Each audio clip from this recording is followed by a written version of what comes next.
হ্যাঁ, বলেন। সিরাজ ভাই। সিরাজ ভাই ওই বলেন। ইদানিং তো ঠান্ডা সর্দি কাশি মোটামুটি প্রায় লাগতেছে বাচ্চা কাচ্চাদের। তা আমারও পরিবারে ছেলে মেয়ে স্ত্রী সবারই সর্দি কাশি। তো হাইড্রোফর্মিক সিএম দিলেই দেখা যাচ্ছে বেড়ে যাচ্ছে, মানে মানে কেমন যেন কফটা শুকিয়ে যাচ্ছে, মানে হাই পাওয়ারে হাই পাওয়ারে শুকিয়ে যাওয়ার একটা প্রবণতা আছে। তো সেক্ষেত্রে আমি কি করতে পারি? 200 দেবেন। সিএমএ শুকিয়ে আহ, গেলে 200 যেতে হবে। 200-তে যদি তরল না হয় তাহলে 03-তে যেতে হবে। আর এখানে একটুখানি একটা টিপস দিয়ে রাখি, যে টিপসটা আমাদের সবার জন্য খুব উপকারী হবে। যে প্রায় দেখা যায় যে আমাদের আগে থেকে খাবার পানিটা জমিয়ে রেখে সেখান থেকে খাওয়ার একটা অভ্যাস তৈরি হয়েছে অনেকেরই। বারবার পানি টিউবওয়েল বা মোটর চালিয়ে না তুলে একবার অনেকটা পরিমাণ পানি তুলে এনে সেই পানি প্রয়োজন মতো খাওয়া হচ্ছে। বা অনেকেই আছে যারা হচ্ছে রিফাইন করা পানি খেয়ে খেয়ে থাকে। তো সেই সব পানি খাওয়ার কারণে কিন্তু ঠান্ডার সমস্যাটা আহ, টুকটাক লেগেই থাকছে, এবং খুব সহজেই সেটা থেকে কিন্তু আরোগ্য লাভ করা যাচ্ছে না। তো আমার এইখানে পরামর্শ হচ্ছে সবাইকে, যদি এই ধরনের হিস্ট্রি পাওয়া যায়, যে 1 মিনিট আমি একটুখানি এটা ফোন, যে আহ, পানি এইভাবে জমিয়ে রেখে ঠান্ডা পানি খাওয়ার একটা প্রবণতা থেকে যাচ্ছে। তো সেইটা ঠান্ডা পানি খাওয়ার কারণে কিন্তু ঠান্ডার জটিলতা যাচ্ছে না।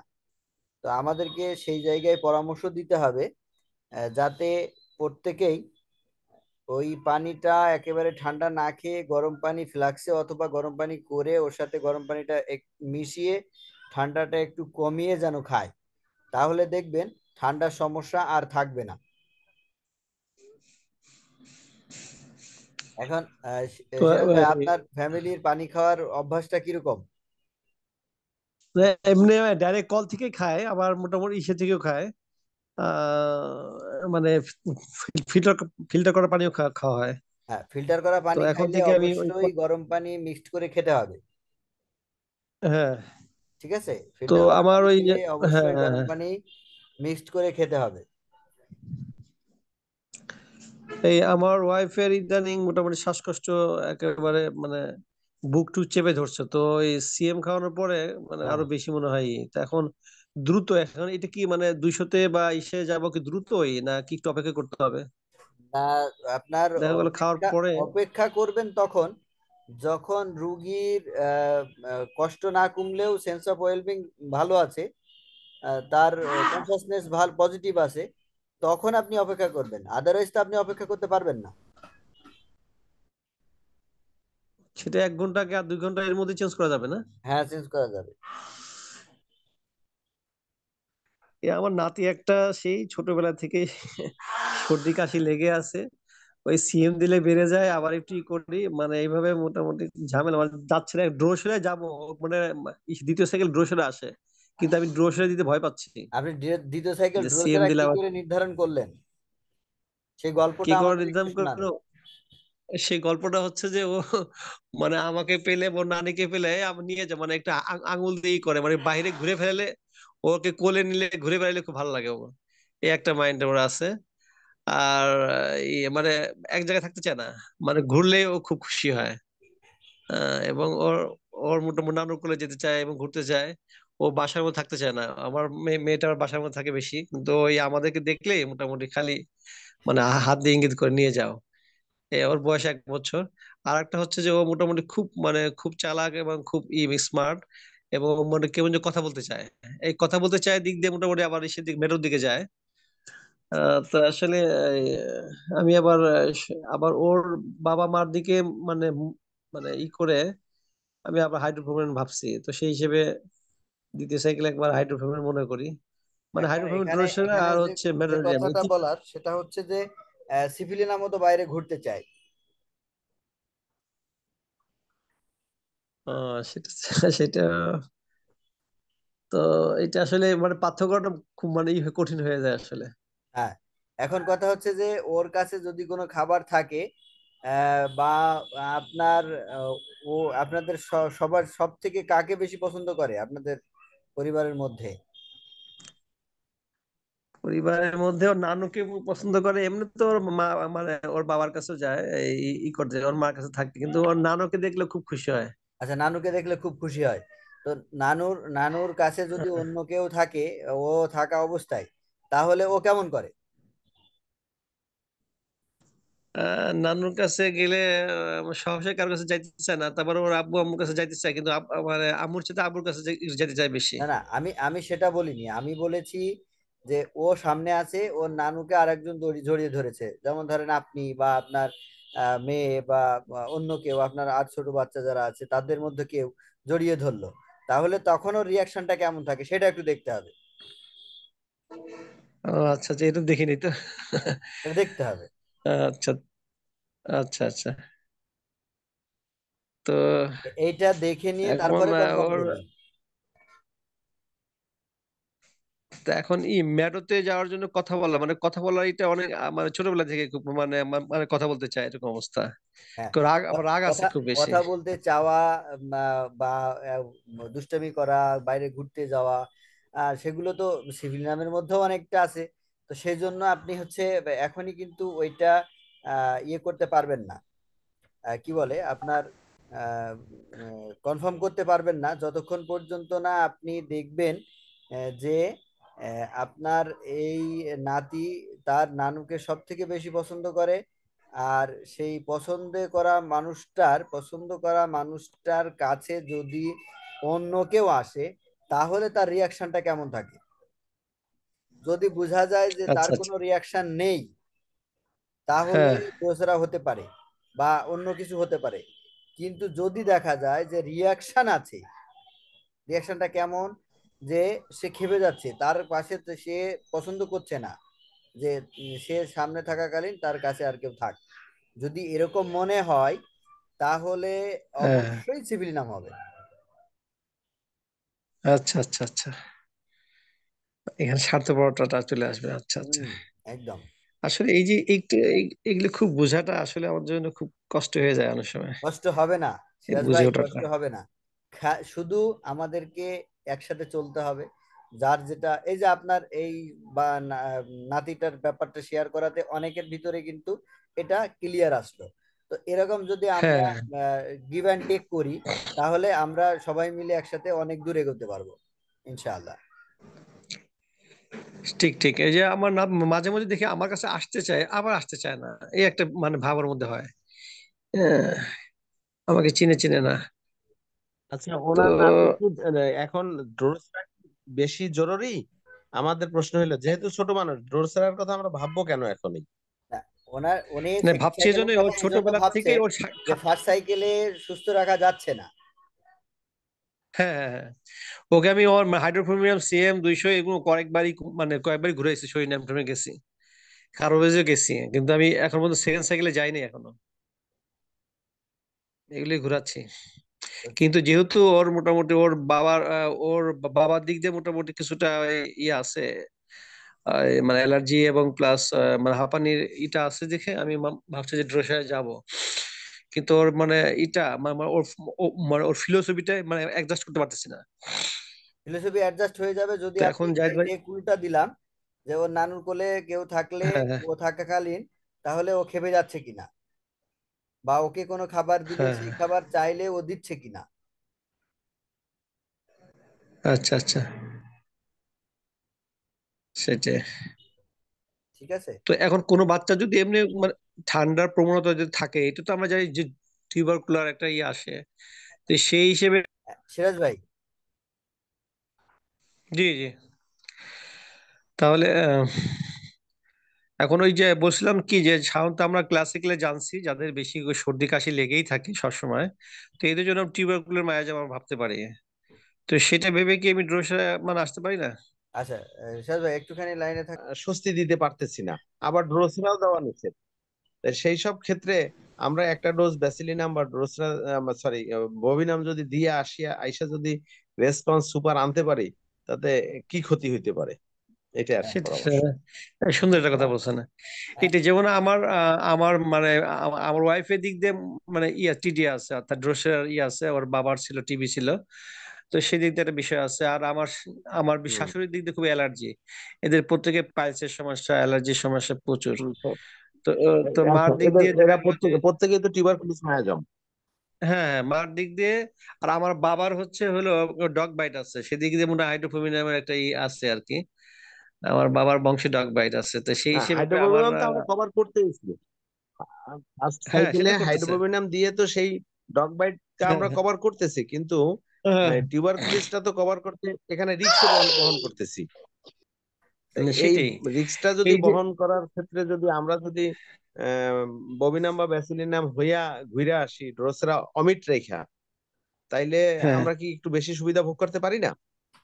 না, সেটাই এটা একটু যেমন জাহিদ ভাইয়ের আমার সাথে, জাহিদ ভাই কি আসবেন? মানে আপনার হ্যাঁ, সাথে একটু আমার কথা এই ব্যাপারে আলাপ করতে চাচ্ছি। হ্যাঁ, এইখানে হ্যাঁ আমি হ্যাঁ একটুখানি বলি। আমরা যেখানে ড্রোসেরা দিতে ভয় পাচ্ছি, দোয়া করেন, আমি খুব তাড়াতাড়ি আপনাদের ড্রোসেরা নিয়ে একটা সুন্দর দিক নির্দেশনা দিতে পারবো ইনশাআল্লাহ, খুব তাড়াতাড়ি। ইনশাল্লাহ আমাদের ইনশাল্লাহ। টিউবারকুলিনাম এবং ব্যাসিলিনামের কোনো প্রয়োজন হবে বলে আমি মনে করছি না। আচ্ছা, যে কিন্তু এবং এই যে বিশেষ তাতে করে আমার তাতে ফ্যামিলিতে চমৎকার রেজাল্ট হবে, এবং আপনারা সবাই অ্যাস্টনিশড হবেন যে আসলে এইভাবে কাজগুলো হওয়া দরকার ছিল, বা আমরা আসলে এইভাবে কাজটা বুঝতে পারি নাই। হ্যাঁ, সেটা নিয়ে সেটাই। আমি অনেকটা কাজ করে ফেলেছি। আমার আর কিছু কাজ বাকি আছে, আর অল্প কিছু কাজ হলেই আমি আপনাদেরকে ওটা বলতে পারবো যে ড্রোসেরা কখন দেব আর কতক্ষণ না হলে দেব না। মাশাআল্লাহ, সুন্দর সুন্দর। কারণ বর্তমানে আমরা বেশিরভাগই কারণ সর্দি কাশি আমি, এগুলো ফেস করি বেশি। ঠিক আছে, আমি আমি যেটা আমার এর উপলব্ধি চাইতে করেছি বেশি ফেস একটুখানি ড্রোসেরা সম্পর্কে বলে রাখি।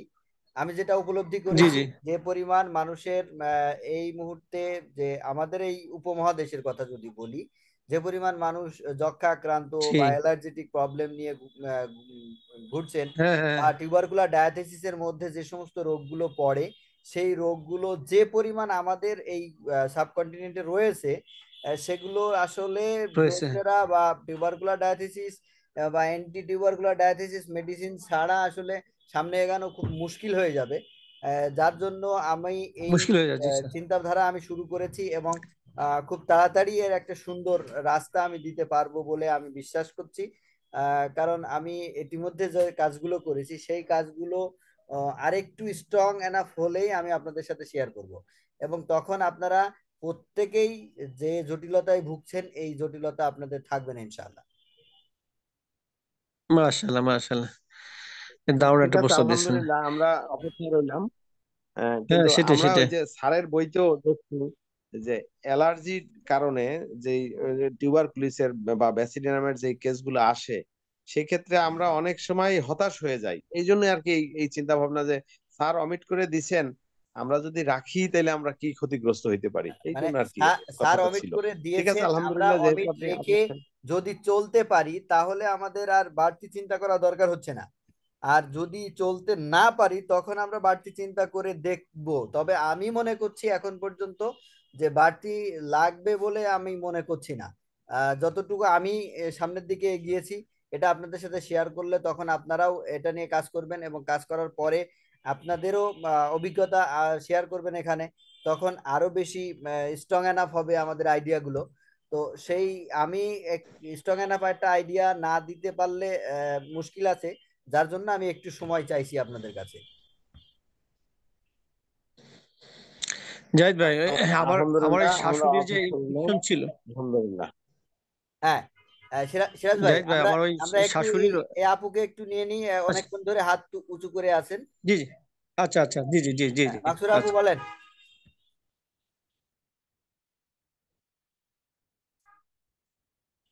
হ্যালো, মাকসুর আপু, আপনার কথা আসছে না,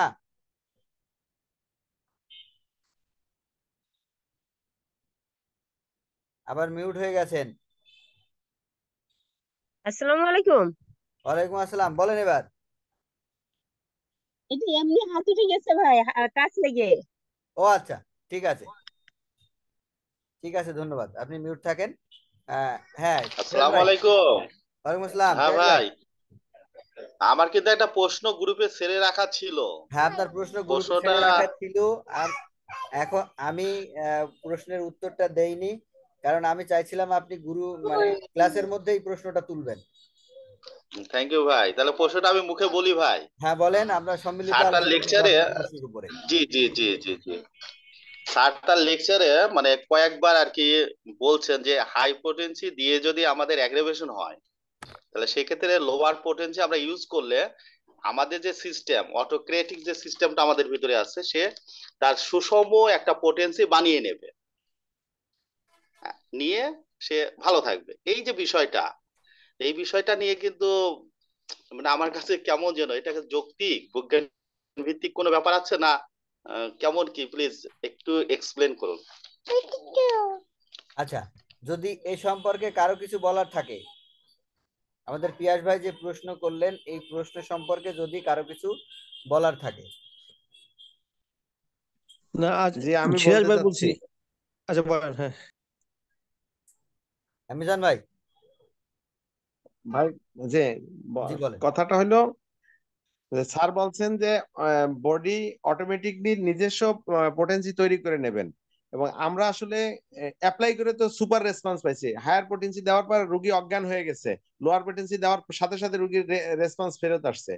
হায়ার পোটেন্সি মুখে দেওয়ার সাথে সাথে রুগীর সমস্ত শরীর দিয়ে ঘাম বের হয়ে গেছে, সাথে সাথে ওই পোটেন্সি রাইখা ফেরত আইসা লোয়ার পোটেন্সি দেওয়ার সাথে সাথে রুগী স্বাভাবিক হয়ে গেল। এতে কি বোঝা যায় না যে এটা থিওরিক্যালি না, আমরা প্র্যাকটিক্যালি যেহেতু প্রমাণ করতে পারছি যে বিষয়টা রেসপন্স হচ্ছে, তাহলে আমরা কিভাবে বলবো যে এটা এর এর বাইরে আর কি প্রমাণ থাকবে, আবার থিওরিক্যালি কিছু দরকার আছে কিনা। আর পীযূষদা মনে হয় যে নিজে অ্যাপ্লাই করেও দেখতে পারেন না, আমার প্রশ্নটা কিন্তু বিষয়টা এমন যে এর ছিল না। বাস্তবতা কত হবে আসলে।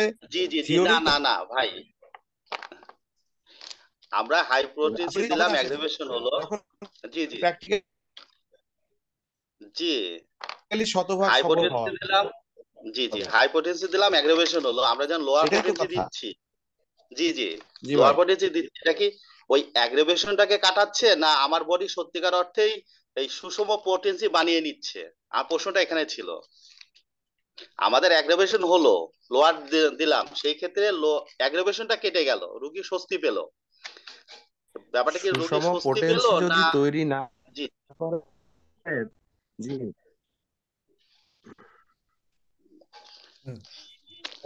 এইখানে পিয়াস ভাইয়ের যে প্রশ্ন সেটা হচ্ছে যে জি হায়ার পোটেন্সি দেওয়া হলো, হায়ার পোটেন্সিতে অ্যাগ্রাভেশন হলো, পরবর্তীতে আমরা লোয়ার পোটেন্সি ইউজ করলাম, অ্যাগ্রাভেশন পিরিয়ডটা কেটে গেল, রুগী সুস্থ থাকলো বা ভালো থাকলো। তাহলে এখন ওনার মনে প্রশ্ন জেগেছে যে আমাদের বডি যেহেতু অটোমেটিক একটা সিস্টেম চালু আছে, বডি অটোমেটিক সিস্টেম কি সুষম পোটেন্সি তৈরি করে নিল, নাকি শুধুমাত্র অ্যাগ্রাভেশন কেটে গিয়ে রুগী ঠিকঠাক থাকলো? এইটা হচ্ছে ওনার মূল প্রশ্ন। পিয়াস জি ভাই ঠিক ভাই, জি বলেছি তো? জি জি, এটা হ্যাঁ, জি জি জি জি, আমি এটাই হ্যাঁ। বলতে চেয়েছি। হ্যাঁ, মিজান ভাই এবার যদি আপনার কিছু বলার থাকে।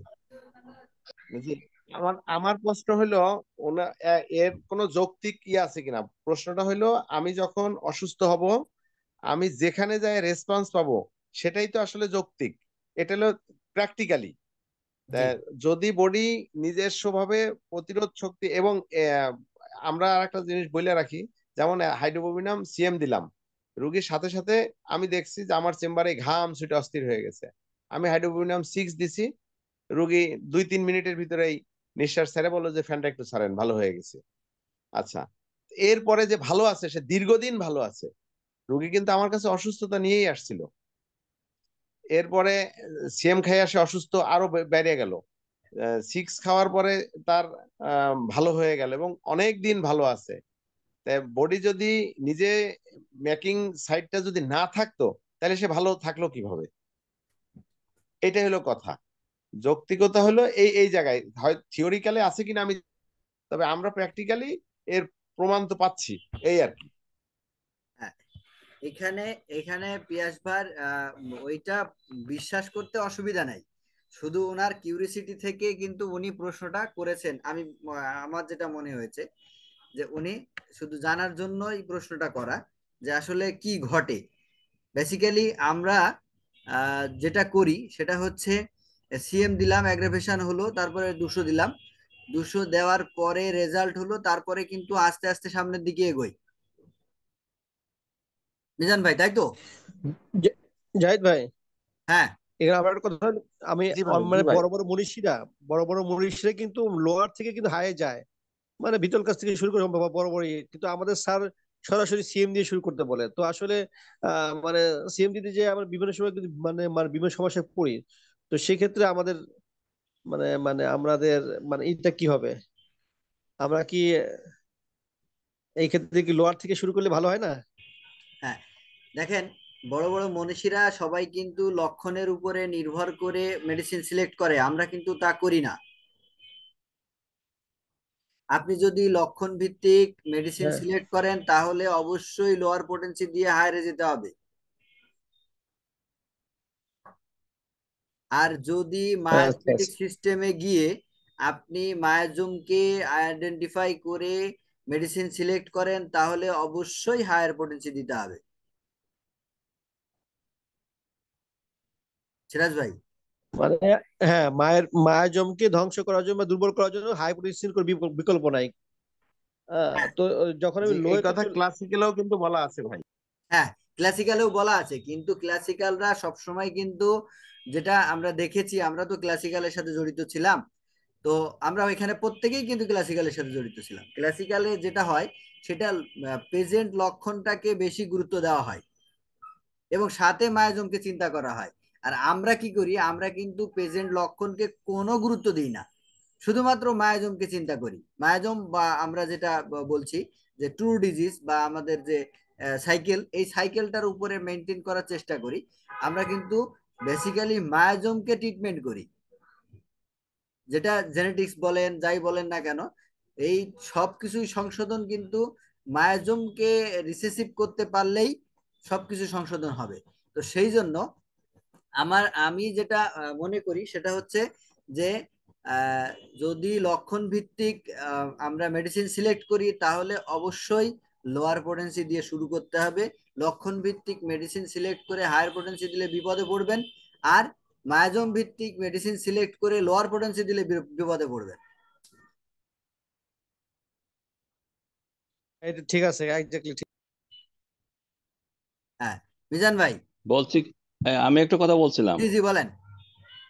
ওই বলছি যে মায়াজম তো বিশেষ করে আমাদের সেকেন্ড সাইকেলটাই প্রকৃত মায়াজম। বাকি সাইকেলগুলো তো সেইভাবে মায়াজম আসছে না, ওগুলো তো আমরা সেম দিয়ে শুরু করি। হ্যাঁ, যেমন আমাদের হ্যাঁ, প্রত্যেকটা মেডিসিনই অ্যান্টি মায়াজমেটিক মেডিসিন। আমরা কিন্তু সেকেন্ড আপনাকে শোনা সাইকেলকে যাচ্ছে না। বেশি গুরুত্ব দিচ্ছি। মিজান ভাই কি বললেন? যা হ্যালো মিজান ভাই।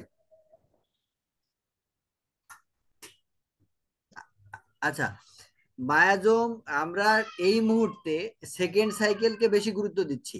কেন গুরুত্ব দিচ্ছি? কারণ হচ্ছে তার মধ্যে এই মুহূর্তে কোন মায়াজমটা বেশি প্রিডোমিনেন্ট সেইটাকে আমরা অগ্রাধিকার দিচ্ছি। আচ্ছা, কিন্তু সবগুলো মায়াজম প্রত্যেকটা মানুষের মধ্যে বিদ্যমান। ঠিক আছে, তাহলে ঠিক আছে।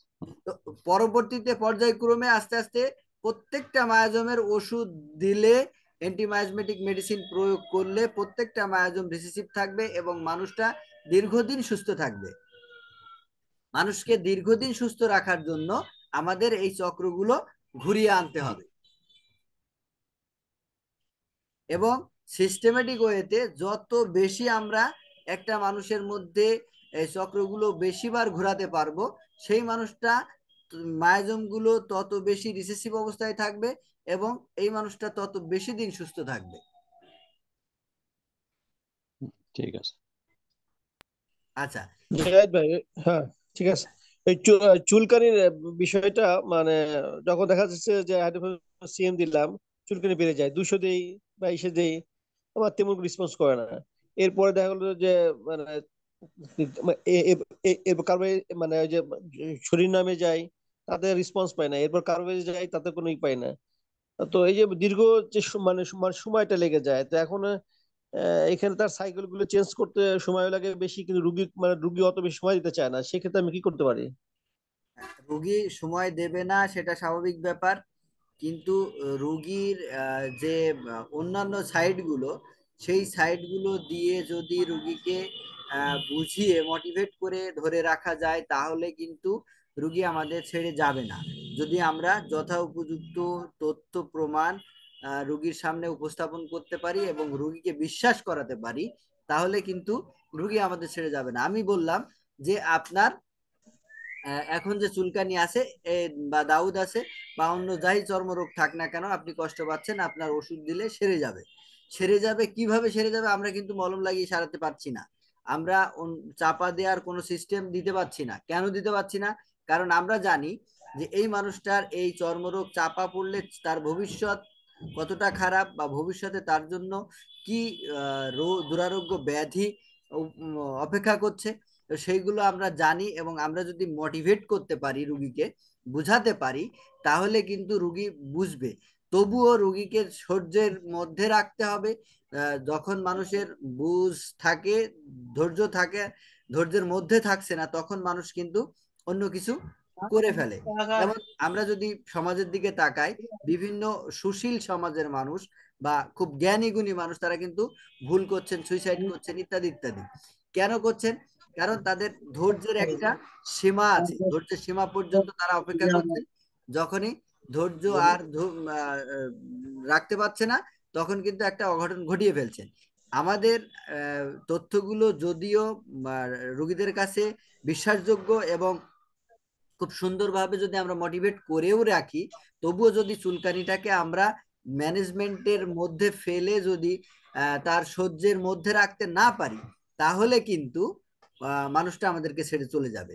এখন কথা হচ্ছে যে আমরা সহ্যের মধ্যে রাখবো কি করে। চুলকানিটা বিভিন্ন ধরনের হয়ে থাকে, যেমন অ্যালার্জেটিক চুলকানি বা এমনি চুলকানি, বা হচ্ছে আপনার কি বলে রিংওয়ার্ম বা দাউদ। এই ধরনের চুলকানি বা পাঁচড়াগুলো যদি কষ্টদায়ক হয়, তাহলে আমাদের কি করতে হবে? তাদের আমরা জানি যে ন্যাচারাল অ্যান্টিসেপটিক হচ্ছে নারকেলের তেল। তো সেইখানে আমাদের কাজ হবে যে ওটা ধুয়ে ফেলতে হবে, মুছে ফেলতে হবে, তারপরে ওইখানটায় নারকেলের তেল লাগিয়ে দিতে হবে। তাহলে দেখা যাচ্ছে কিছুটা রিলিফ পাবে। তো এইভাবে করে আবার দেখা যাচ্ছে যে কিছু একটা, কোনো একটা পোটেন্সিতে রুগীটা ভালো থাকবে। এখন যে পোটেন্সিটাতে ভালো থাকবে, আমার পরামর্শ হচ্ছে যখন ওই রুগী আবার বেশি ইয়ে হয়ে যাচ্ছে, মানে অধৈর্য হয়ে পড়ছে, তখন ওই একই পোটেন্সি একই জায়গা থেকে ঝাঁকি দিয়ে আমরা একটা ডোজ আবার দিতে পারি। তখন দেখা যাচ্ছে যে রুগীটা আবার ভালো থাকছেন। তো আমার এটা হচ্ছে পরামর্শ চুলকানি রোগীদের জন্য। এখন আহ একটা একটা রুগী কিন্তু এক একজন ডাক্তারের উপরে ভেরিয়েশন করবে, তার কথার উপরে, তার ম্যানেজমেন্টের উপরে। তো আপনার রুগী আপনাকেই ম্যানেজ করতে হবে, কিভাবে ম্যানেজ করবেন বা কি করে ম্যানেজ করতে হবে, সেটা কিন্তু আপনাকে তৈরি রাখতে হবে আপনার নিজস্ব পরিমণ্ডলে, নিজস্ব ক্যাপাসিটির উপরে। সিরাজ ভাই। হ্যাঁ, এই বুদ্ধিটাও শিখতে হবে আসলে। আর একটা ভালো সংবাদ দিই, আমার এই শাশুড়ির যে পায়ে ইনফেকশন ছিল না, ডায়াবেটিসের কারণে, তো এটা এখন এখন আলহামদুলিল্লাহ 21 চলতেছে, হাইড্রোফেম 21-এ মোটামুটি ভালো। প্রথমে সিমে ভালো ছিল, পরে 15-18 তেমন ভালো রেসপন্স পাইনি, এরপরে 21-এ আসছে, এখন একটু ভালো দিকে যাচ্ছে। আচ্ছা, ঠিক আছে, তো এখন ধন্যবাদ। এইভাবে কি আগাবো? অবস্থা বুঝে আগাবেন। যদি প্রয়োজন মনে করেন যে আগানো দরকার, আগাবেন। তো এখানে ডোজটা কি মানে মানে প্রতিদিনই এক ডোজ করে দিব, একবার দিব না দুইবার দিব, এটা কোনো ই আছে? রুগীর অবস্থা অনুযায়ী আমি লাস্টে রুগী একটু, যেভাবে নেবে হ্যাঁ, আপনি সেভাবে দিবেন। তবে ওনার একটু অ্যালার্জি বাড়ছে, অর্থাৎ কাশিটা বেড়ে গেছে, হাইড্রোফোন সিএম খাওয়ার পর কাশিটা বেড়ে গেছে, এখন কি করি? উম, আগে থেকে অ্যালার্জি ছিল ওনার, আবার হ্যাঁ, 21 চলছে ওনার না? আবার মানে, হ্যাঁ হ্যাঁ। আচ্ছা, 21 চলছে, তাহলে আপনি কাশির জন্য একটা একটু গরম পানি, বা হচ্ছে যখন কাশিটা হবে তখন একটু ঠান্ডা পানি হাতে নিয়ে ওই ঘাড়ের পিছনটা একটু লাগিয়ে দেবে, আস্তে আস্তে করে মালিশ করে দেবে, দেখবেন যে আস্তে আস্তে কাশিটা কমে আসবে। দারুণ তো। এটা সুন্দর একটা জিনিস, ঘাড়ের পিছে না? জি জি, আচ্ছা, মানে আমরা যে দারুণ দারুণ। গর্দান মাসাজ করি সেই জায়গাটা। হ্যাঁ হ্যাঁ হ্যাঁ। হুম। তাহলে এর মধ্যে ভালো একটা স্যার লজিক আছে না? বলছিলেন গোসল করতে, স্যার বলছিলেন গোসল করতে, সেই গোসলের বিকল্প হিসাবে আমরা ঘাড়ে পানি দিতে পারি নাকি? জি জি জি জি, সবসময় আসলে দারুণ গোসল দারুণ। করানো সম্ভব হবে না,